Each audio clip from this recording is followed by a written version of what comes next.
కూడా ఉన్నాయి. ముఖ్యంగా వాటి విషయంలో కోర్టులు ఇన్వాల్వ్ అయిన జడ్జెస్ గురించి కూడా మాట్లాడిన సందర్భాలు ఉన్నాయి. అంటే వాళ్ళు ఏమనుకుంటున్నారంటే సోషల్ మీడియా అంటే నా పెన్ను నా పేపరు నాకు నచ్చింది రాసుకుంటాను అంటారు.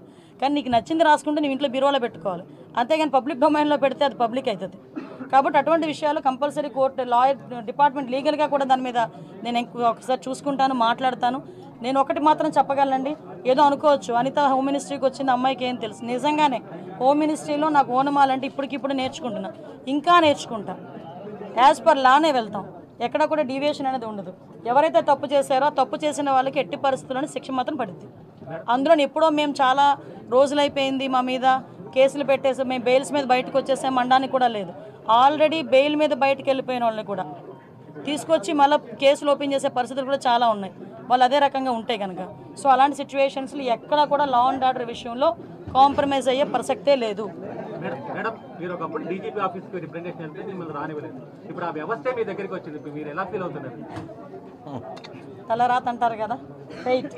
ఒకటేంటంటే అలాగని కాదు, నేను చాలా సందర్భాల్లో చెప్పాను, నేను ఇప్పటికే చెప్తున్నా. డీజీపీ ఆఫీస్కి వచ్చినప్పుడు వాళ్ళు ఎంటర్ చేసి ఒక రిప్రజెంటేషన్ తీసుకుని ఉంటే మహా అయితే పేపర్లో ఎంత కోలం పడేది. మీరు అక్కడ ఆపి నానా యాగి చేసిన తర్వాత ఆటోమేటిక్గా అవుతుంది, ఫ్రంట్ పేజ్లోకి వస్తుంది. అంత అవసరమే ఉంది. మీరు తీసుకెళ్ళిన తర్వాత మీరు చేయాలా చేయలేదా బుట్టదాకలు పడేస్తారు తర్వాత విషయం.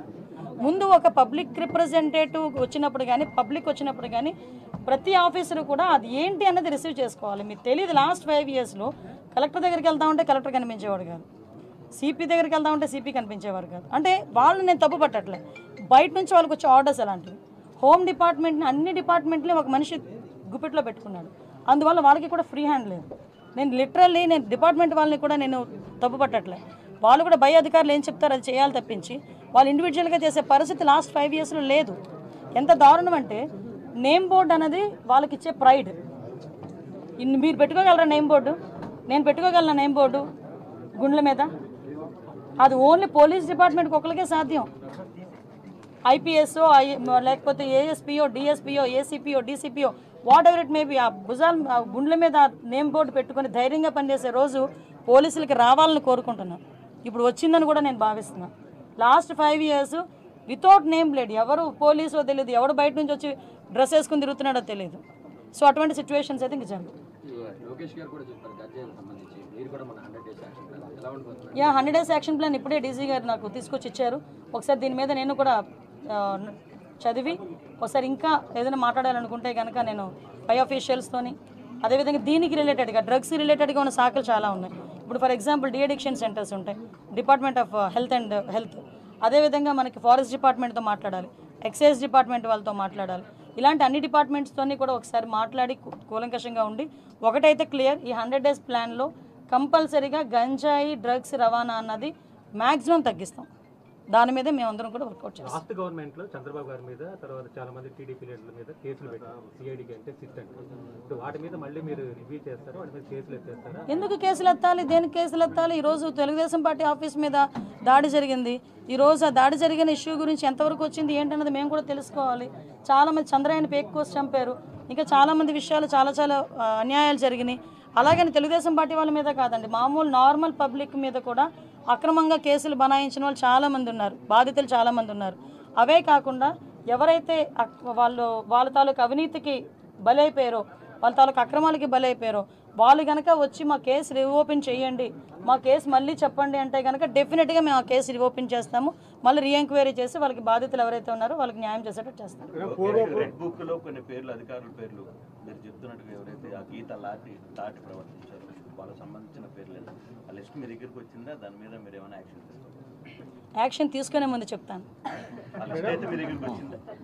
యాక్షన్ తీసుకునే ముందు చెప్తాను. పూర్వపు హోమ్ మినిస్టర్స్ అందరూ కూడా ముఖ్యమంత్రి చేతిలో కీలుబొమ్మలాగా వ్యవహరించేవారని ఆరోపణలు ఉన్నాయి. నిజంగా పక్కన పెట్టడం, ఈసారి మీ మార్పు హోమ్ మినిస్ట్రీ ఎలా ఉండబోతుంది? నేను హోమ్ మినిస్టర్గా ఛార్జ్ తీసుకోక ముందే నేను కూర్చొని ఫీల్డ్ మీదకి వచ్చానంటేనే చంద్రబాబు నాయుడు గారు కానీ లోకేష్ గారు కానీ వెనకాతల నుంచి నన్ను ఎంత ఎంకరేజ్ చేస్తున్నారు, ఫ్రీ హ్యాండ్ ఎంత ఇచ్చారు అన్నది మీకు అర్థం అవ్వాలి.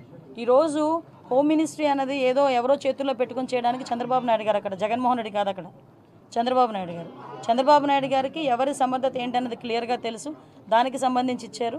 నా విషయంలో అయితే ఆ రోజు నేను ఒకటే చెప్తున్నా, ఏ పోలీసులతో అయితే నేను అవమానపడ్డాను అదే పోలీసులు దగ్గర నన్ను గౌరవంగా నిలబెట్టిన ఘనత కూడా చంద్రబాబు నాయుడు గారికి దక్కింది.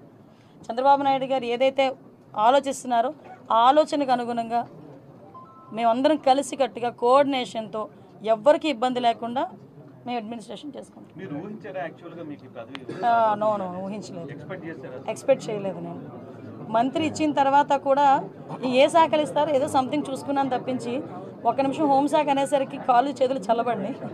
బట్ తర్వాత చేయగలాలి, చేస్తాను అని చెప్పి నా మీద నాకే నమ్మకం వచ్చింది. బట్ ఇంక చాలు, ఇప్పుడే పెట్టా సిగ్నేచర్. ఎవ్రీథింగ్ పారదర్శకంగా ఉంటుందండి. ఒకటి మాత్రం క్లియర్, పని చెయ్యని వాడు ఎవరు ఈ 5 సంవత్సరాలు పని చేయరు, పని చేసేవాడు 5 సంవత్సరాలు పని చేస్తాడు. అది పెట్టుకోండి, అంతకుమించి ఇంక మీకేం క్లారిటీ కావాలి? ఎవరేసారు? 5 సంవత్సరాలు వేసుకున్నారు. ఇప్పుడు యాజ్ పర్ లా ప్రకారం వాళ్ళ ప్రయారిటీస్ ప్రకారం ప్రమోషన్స్ కానీ ఏదైనా వాళ్ళ తాలూకా సీనియారిటీ లిస్టుల ప్రకారమే జరుగుతాయి. ఓకే, అది దిశ పోలీస్ స్టేషన్ కాదండి బాబు, అది మహిళా పోలీస్ స్టేషన్. వీళ్ళకి డబ్బులు జనాలకు కాకుండా వాళ్ళకి వాళ్ళు ఎలా ఖర్చు పెట్టుకోవాలి, వాళ్ళ తాలూకా కాంట్రాక్టర్స్కి ఎలాగ డబ్బులు ఇచ్చుకోవాలి అన్న కాన్సెప్ట్ మీద పనిచేస్తే అన్ని నేమ్ బోర్డులు మారుతాయి. వాళ్ళు ఏదో కాంట్రాక్ట్లు ఇచ్చుకోవడానికి డబ్బులు గవర్నమెంట్ నుంచి అవినీతిగా అక్రమ పర్యాటక కేంద్రంలో కట్టినటువంటి భవనాలనే ఈ సిగ్గు ఎగ్గు లేనటువంటి తెలుగుదేశం పార్టీ, ఈ సిగ్గు ఎగ్గు లేనటువంటి ఎల్లో మీడియా అది జగన్మోహన్ రెడ్డి గారి నివాసం అని చెప్పి చూపిస్తున్నారు 3 రోజుల నుంచి. వెళ్ళి జగన్మోహన్ రెడ్డి గారు అక్కడ నివాసం ఉన్నాడా? జగన్మోహన్ రెడ్డి గారు 2014 నుంచి 19 దాకా ప్రతిపక్ష నాయకుడిగా ఉన్నాడు. ఆయన కార్యాలయం లోటస్ పాండ్, ఇల్లు లోటస్ పాండ్. ఆయన లోటస్ పాండ్ హైదరాబాద్ నుంచే ప్రతిపక్ష నాయకుడికి ఉన్న 5 సంవత్సరాలు నడిపాడు.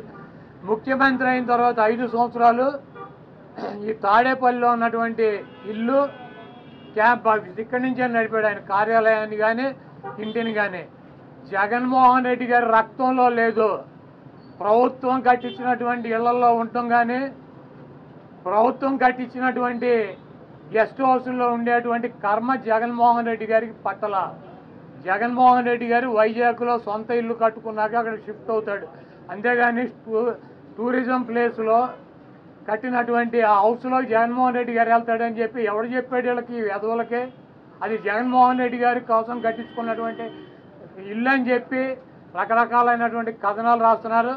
అది ఒక అంతర్జాతీయ రాజధానిగా తీర్చిదిద్దాలన్నదే వైఎస్ఆర్ కాంగ్రెస్ పార్టీ లక్ష్యం. దాన్ని రాజధాని చేయాలన్నదే ఆ రోజు నిర్ణయించుకున్నాం. కాబట్టి అక్కడ ఇంటర్నేషనల్ సెమినార్లు జరుగుతున్నాయి.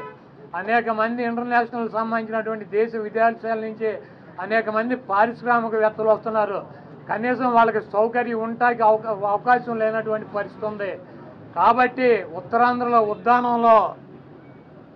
ఉద్దానంలో దాదాపు 700 కోట్ల రూపాయలు పెట్టి హాస్పిటల్ కట్టించారు కిడ్నీ పేషెంట్ల కోసం అని చెప్పి. అదేవిధంగా విజయనగరం కావచ్చు, లేదా పార్వతీపురం కావచ్చు, ఉత్తరాంధ్రలోనే 650 కోట్ల రూపాయలు పెట్టి ఒక్కొక్క మెడికల్ కాలేజీ కట్టించారు. అదేవిధంగా టూరిజం ప్లేస్లో అంతర్జాతీయ సంస్థలు కానీ వ్యక్తులు కానీ వచ్చినప్పుడు అక్కడ ఒక విధి ఉండాలని చెప్పి ఒక మంచి భవనాన్ని నిర్మిస్తే 7 బిల్డింగులు అయ్యి, ఒక బిల్డింగ్ కాదు 7 బిల్డింగుల్లో జగన్మోహన్ రెడ్డి గారు ఉండరు. 7 బిల్డింగులు కట్టారు. ఆ 7 బిల్డింగుల్లో 7 బ్లాకుల్ని చూపించేది జగన్మోహన్ రెడ్డి గారు 450 కోట్ల రూపాయలు పెట్టి ఇల్లు కట్టుకున్నారని చెప్పి ఈ దుర్మార్గమైనటువంటి ప్రచారం చేస్తున్నారు. ఇవన్నీ కూడా ప్రజలు గమనిస్తారు. చంద్రబాబు నాయుడుకి ఇచ్చినటువంటి వాగ్దానాలు నెరవేర్చలేక నీకు సూపర్ 6లో పెట్టినటువంటి వాగ్దానం 1500 రూపాయలు ఇస్తానని చెప్పావా, చెప్పలేదా? 18 సంవత్సరాలు దాటిన వాళ్ళకి రేపు 1వ తారీఖు నీకు దమ్ముంటే 20 లక్షల మంది నిరుద్యోగులకు 3000 ఇస్తానని చెప్పావా లేదా? దాని గురించి చెప్పండి.